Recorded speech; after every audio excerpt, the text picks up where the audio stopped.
بہت خوبصورت بات ہے. سانس روکو, میری طرف متوجہ ہو جاؤ, بہت علمی بات ہے, متوجہ ہو گئے. یہ ایک زخرف القول, یعنی اندر سے وہ بات خراب ہے لیکن بات اوپر سے بڑی خوشنما ہے. کیا بولتے تھے آ کر مسلمانوں سے وسوسہ ڈالنے کے لیے؟ ارے اللہ مارے تو حرام اور تم مارو تو حلال. دیکھو کیسا مغالطے کا اسلوب ہے, نہیں سمجھے؟ بکرے کو ہم ذبح کرتے ہیں تو کہتے ہیں ذبح کر لو تو کھا سکتے ہو, اور یہ لوگ مردار کھاتے تھے, کفار مردار کھاتے تھے.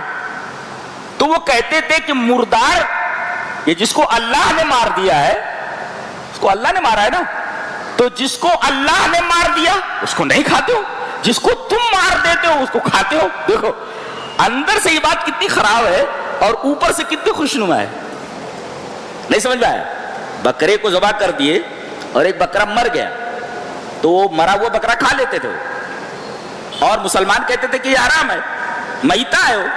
تو وہ کہتے تھے ارے یہ کیا بات ہوئی؟ زخرف القول دیکھو کیا, کہ تم مارو تو حلال اور اللہ مار دے تو حرام, یہ کیا ہے؟ وہ جگر نے بہت بڑا شرابی تھا, اللہ معاف کرے اس کو, بہت بڑا شاعر گزرا ہے. مراد آباد میں میرا پروگرام تھا تو اس کے نام سے باقاعدہ ایک ہورڈ لگا ہوا, ہورڈنگ لگی ہوئی ہے, گیٹ ہے, باقاعدہ گیٹ ہے. کہتا ہے یہ جناب شیخ کا فلسفہ کچھ عجب ہے سارے جہان سے, یہ جناب شیخ کا فلسفہ کچھ عجب ہے سارے جہان سے, جو یہاں پیو تو حرام ہے, جو وہاں پیو تو حلال ہے, جو یہاں پیو تو حرام ہے. کہتے ہیں کہ شراب دنیا میں حرام ہے مگر جنت کے اندر حلال ہے. یہ مولوی صاحب عجیب فلسفہ بیان کر رہے ہیں. یہ جناب شیخ کا فلسفہ کچھ عجب ہے سارے جہان سے, جو وہاں پیو تو حلال ہے, جو یہاں پیو تو حرام ہے. دیکھو کیسا زخرف القول ہے, یہ کیسا زخرف القول ہے. یہ دنیا ہے وہ آخرت ہے, یہاں کی شراب کیسی ہے وہاں کی شراب کیسی ہے, دونوں کی شرابوں میں فرق ہے. اب کہہ رہے تم مارو تو حلال اور اللہ مار دے تو حرام.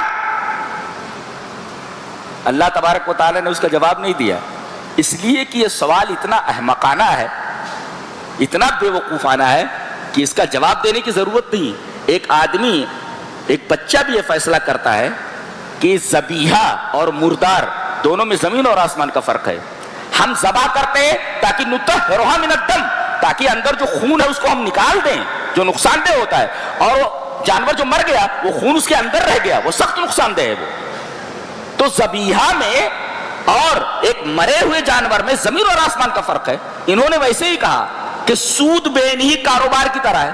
جیسے ایک آدمی 10 روپے کی پین لاتا ہے 11 روپے میں بیچتا ہے, ایسے ہی کوئی آدمی 100 روپیہ دے کر کے ایک مہینے کے بعد 101 روپیہ لے لے تو 1 روپیہ حرام کیسے ہوا؟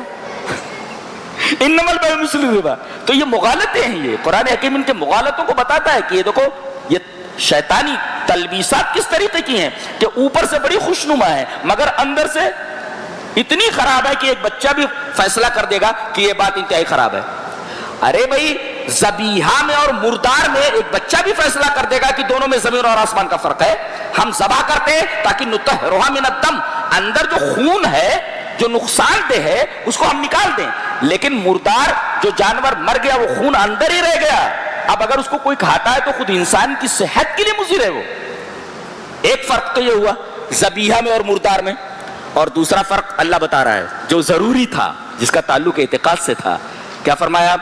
فَكُلُوا مِمَّا ذُكِرَ اسْمُ اللَّهِ عَلَيْهِ إِن كُنتُم بِآيَاتِهِ مُؤْمِنِينَ. تم ایمان والے ہو اس لیے تم جب جانور ذبح کرو تو اس پر اللہ کا نام لے لیا کرو. یہ دوسرا فرق ہے. مردار جان نکل گئی, اس کی اللہ کا نام نہیں لیا گیا, اور اس کی جان نکالی جا رہی ہے تو اللہ کا نام لیا جا رہا ہے. گویا ذبح کیے ہوئے جانور کے اوپر, ذبح کیے جانے والے جانور کے اوپر اللہ کا نام لیا جاتا ہے, اور وہ جو مر گیا جانور اس کے اوپر اللہ کا نام نہیں لیا گیا. تو دونوں میں کتنا فرق ہو گیا؟ ایک کے اوپر اللہ کا نام نہیں لیا گیا اور ایک کے اوپر اللہ کا نام لیا گیا, تو دونوں میں زمین اور آسمان کا فرق. اللہ نے فرمایا یہ کیسے کہتے دونوں ایک ہو گئے؟ لہذا تمہارا یہ فلسفہ اور تمہارا یہ قول زخرف ہے, زخرف القول ہے. اوپر سے تو بہت اچھا ہے مگر اندر سے بہت ہی فاسد ہے. میں ایک بات بولوں اپنی طرف سے، پیشاب آدمی خود نکالتا ہے. پانی ہے، پانی پانی آدمی نل سے پانی نکالتا ہے. کون نکالتا ہے؟ اللہ نکالتا ہے نا. زمین سے پانی کون نکالتا ہے؟ اللہ. اور ایک آدمی اپنی طرف سے پیشاب نکالتا ہے. پیشاب ناپاک ہے لیکن وہ پانی ناپاک ہے. کیوں؟ کیسے؟ دونوں میں فرق ہے، دونوں میں فرق ہے. ایک اللہ نے نکالا، ایک آدمی نے خود کے نکالا ہے. سمجھ میں آیا؟ غور کرو گے سمجھ میں آ جاتا.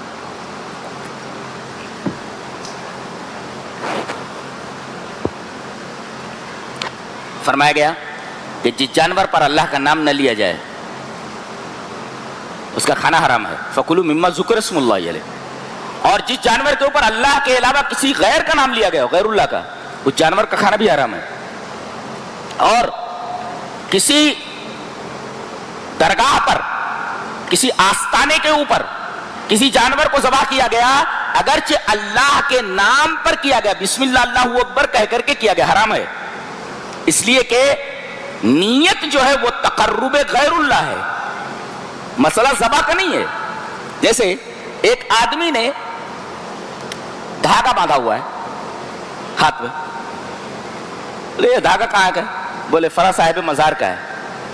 اچھا، مسئلہ دھاگے کا نہیں ہے بلکہ دھاگے سے جڑے ہوئے اس عقیدے کا ہے کہ یہ دھاگا جب تک آپ پہنے رہیں گے تب تک بابا کا سایہ آپ کے اوپر ہے. دیکھو مسئلہ دھاگے کا نہیں ہے، دھاگے کے ساتھ جڑے ہوئے عقیدے کا ہے. تو مسئلہ وہاں بسم اللہ واللہ اکبر کہہ کر ذبح کرنے کا نہیں ہے، مسئلہ وہاں تقرب غیر اللہ ہے. تو تقرب غیر اللہ کی وجہ سے حرمت آئی ہے، وہ حرام ہوا ہے. وہ نقطہ سمجھ میں آیا؟ ہاں، اسے مضبوطی سے پکڑو، ذہن میں رکھو اس کو.